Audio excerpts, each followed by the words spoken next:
2019 is going to be an open year for the world, get it? Hi folks, it's Falcon, and today on GameRanks, the top 10 open world games of 2019. Number 10 is Atomic Heart, a wildly inventive looking game that looks equal parts BioShock, Fallout, and hey, let's exist in the Soviet Union. In fact, the story takes place specifically in an alternate history Soviet Union in which technological revolutions have already taken place. The open world this exists in appears to look nothing like anything else on the market, and that alone should be enough, I think, to get anybody interested in this game. But the idea of an exaggerated weirdness based on the real-life secrecy of the actual scientific juggernaut that was inside the Soviet Union, I think makes for historical fiction that is possibly more interesting than anything else we've looked at that could somehow be placed in a similar category. It's a world that could not only say something about the past, but perhaps our own future. Very rarely has material made about the Soviet Union not also said something about the world as it is outside the Soviet Union, but one that is critical of the internal, even in an exaggerated way, I think can and will probably lead to a very interesting narrative that makes for a very engrossing and different world that I cannot wait to wander around in. Atomic Heart is coming to Windows, Xbox One, and PlayStation 4 sometime this year. Number 9 is The Division 2, which Ubisoft has said,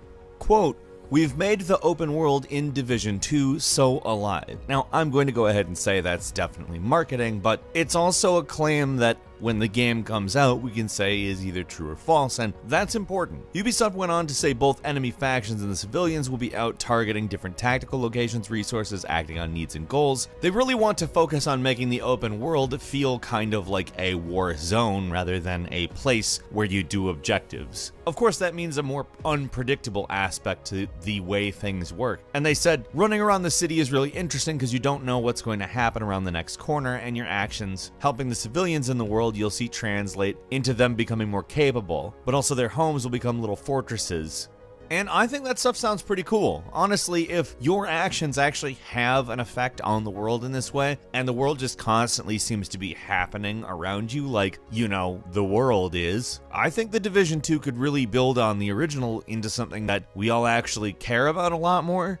And that would be very good. Number 8 is Far Cry New Dawn, the first actual narrative sequel in the Far Cry universe, and a very interesting piece of work because, among other things, it is using a modified map of Hope County. Of course, it will be severely modified as it is post-nuclear apocalypse, which to me is quite an interesting prospect. We haven't really experienced the difference between pre- and post-nuclear apocalypse in the same location in any game. Fallout kinda gave us that a little with Fallout 4's intro, but I think this is along the lines of the Far Cry tradition. Using the same map for Far Cry Primal the way that they did, I think kind of translates to this, except for obviously this is going into the future. There's another thing they're doing in this game, which is expedition missions, which take place in different places in the country, meaning you're not going to be in Hope County the entire game, but it seems like these will probably play out as mini open worlds that you can go to and do other things, which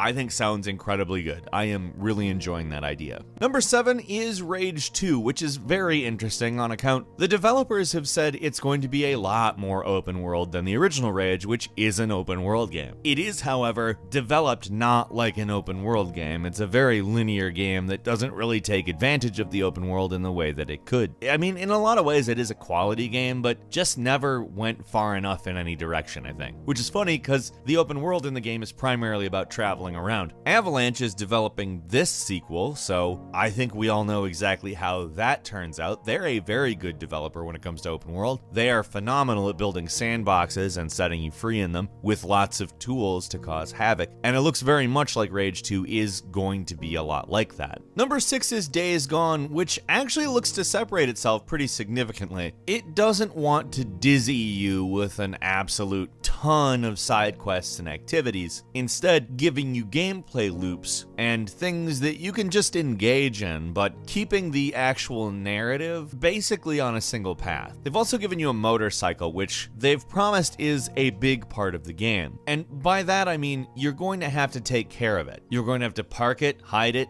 save it, and you can't like whistle to have the horse just come towards you. Wherever the bike is, that's where it is. You run out of fuel, you're gonna need to get some fuel and bring it back. It's not messing around. And neither are the hordes. The hordes literally just exist on the game map, and when you see a horde, you will have to deal with them in a lot of different ways. They aren't like scripted encounters, they just are on the open world, meaning you'll be dealing with the open world in a lot of variable ways. And that sounds really cool because these encounters look amazing. And obviously there will be scripted ones, but to have them just kind of possible at any time is going to give a nice feel to the world. Also, no loading screens, so that's good. Number 5 is Anthem, which is boasting a quote-unquote completely seamless open world. Now, they're certainly not the first to do it, but BioWare is going to be loading and unloading stuff just on a constant basis, so you can continually travel in any direction and never see a load screen. That's of course a very good thing, but what's cool to hear is they're talking about how this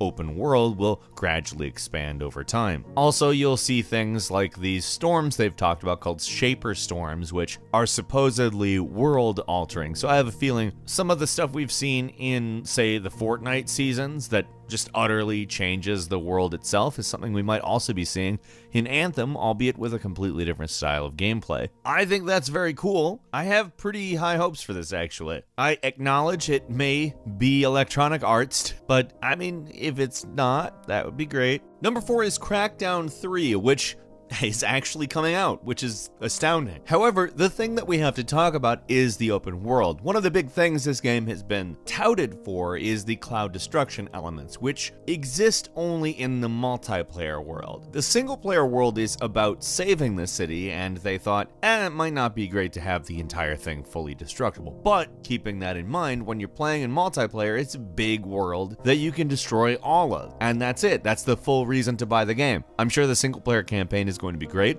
I'm going to play it. I'll go through the whole thing. There's no reason not to. It seems like it's going to be a good campaign, but I want to level a city too. I think both approaches are probably relevant to their specific mode, and I'm very interested in both, but I'm really interested in destroying a city. Number 3 is Dying Light 2, which the open world is meant to really be part of the gameplay in a way that I think a lot of open worlds look at it as a location. We talked kind of about what a sort of unfolding world might be like when we were talking about Division 2, but Dying Light 2 has really set out a specific vision for what that might look like. The idea is to have an adaptive narrative where all of the things that you do completely change what factions, people, groups, locations, how everything is in the game. You could blow something up and it would just change how a society works, for instance. The idea is to make an open world with consequences, which is, in my opinion, a very interesting idea. Again, if they can deliver on it. Like I said with the Division 2, if they can deliver on it is a big deal. Simply saying the world is very interactive doesn't mean it is, and this is all obviously marketing for these games, but I mean, if you look at what we've seen of Dying Light 2, it is very cool looking. The first one's great, and what they've said of the second one sounds pretty good. Number 2 is The Outer Worlds, which Obsidian has been comparing to Knights of the Old Republic 2, and saying that technically it's not an open world game because there's 2 big planets. They both kind of exist in their own maps, but they technically work out like an open world, and if we're thinking about it, it's probably going to be a lot bigger, both of them, than a lot of traditional open world titles were as they were developing the genre. But it's interesting to see the kind of insight they're giving. They've also talked about how their intent is to make it very New Vegas style as far as exploration and interaction with the locals. This is honestly kind of my big game that I'm really looking forward to, so to see them kind of combine the aesthetics of BioShock and Fallout, put it in space, and talk about Knights of the Old Republic, they're kind of specifically like, hey, Falcon, this is something you want to play, isn't it? We know. And number 1 is, of course, Cyberpunk 2077, what looks to be the biggest open world game possibly at all, in terms of attention it will get. It may be the one that gets all of the attention forever, because they've taken a very condensed vertical approach to the open world. They're giving you as much as they can in the space that they are giving you, and that is very encouraging in my opinion. Really, I don't care how big like physically an open world is. I care how good it is. And if that's the approach they're taking, there's a much better chance of it being good, to be frank. Got a couple of bonus games for you as well. Generation Zero, coming to us from Avalanche Studios, ensuring it will be at least something interesting, is a game that takes place in 1980s Sweden, already ensuring that it is an open world filled with stuff that frankly just seems completely different. The 1980s was quite a decade, and Sweden is quite a different place, to be frank. But it's populated by machines and has been abandoned by the population. So, as you might be able to expect, we're talking about a game in which the object is a guerrilla war against machines. It sounds great as it's open world and 4-player co-op and very unique looking. Sekiro Shadows Die Twice, which is not technically an open world game, but it will feature a massive world that's interconnected, according to From Software, in the same way Dark Souls 1 is, so kind of like a Metroidvania, so kind of a path world, so to speak. They're also designing their maps very vertically oriented so that you can take advantage of that grappling hook. Skull and Bones, which is an open sea game, I guess. It's based on the naval segments in the Assassin's Creed games. How can you really go wrong with that? Those segments are wonderful.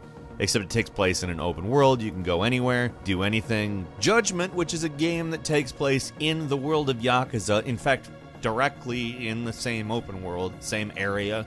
It's a different kind of story, though. You play as an investigator. You're on the other side of the law, so to speak. And finally, Biomutant, which is kind of a mascot platformer, hack and slash action RPG. Apparently 6 square miles of area to explore in this game. If it is as detailed as we've seen so far, that's probably going to be a pretty dense world, and I'm very interested in that. And Metro Exodus is not technically a full-blown open world game. It's kind of a semi-open world game, but the scale of this game is massive. It will take place in a number of areas that are open world. However, it will also contain linear areas, and in all honesty, that mirrors real life in some ways if done correctly. Now, that's really the key, and we shall see. But the previous 2 Metro games are phenomenal, and we really don't have any reason to believe it won't be executed well. Metro Exodus is coming February 15th to PlayStation 4, Xbox One, and Microsoft Windows. What open world games are you interested in this year? Leave us a comment, let us know what you think, and if you like this video, please click like. If you're not subscribed, now's a great time to do so. We upload brand new videos every day of the week, and the best way to see them first is, of course, a subscription, so click subscribe, and don't forget to click the notification bell. As always, thank you very much for watching this video. I'm Falcon. You can follow me on Twitter at Falcon the Hero, and we'll see you next time right here on GameRanks.